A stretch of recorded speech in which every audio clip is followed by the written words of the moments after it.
আমি হীরক শুভ্র চট্টোপাধ্যায়কে বলবো একটু পরিচয় করুন। আমার পাশেই আছে শুভম মিত্র, 2022 সালে পাস করেছে। সুমিত কুন্ডু, এও 2022 সালে পাস করেছে। প্রীতি দত্ত 1976 পাস করেছেন।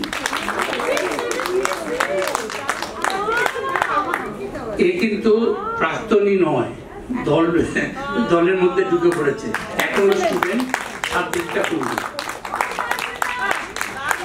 পুষ্পল ঘোষ 1985।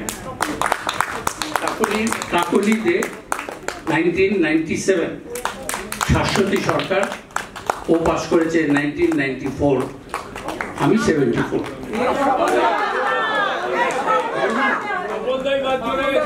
যাবে তো, এবার দেখুন নিয়ে এসো ওটা।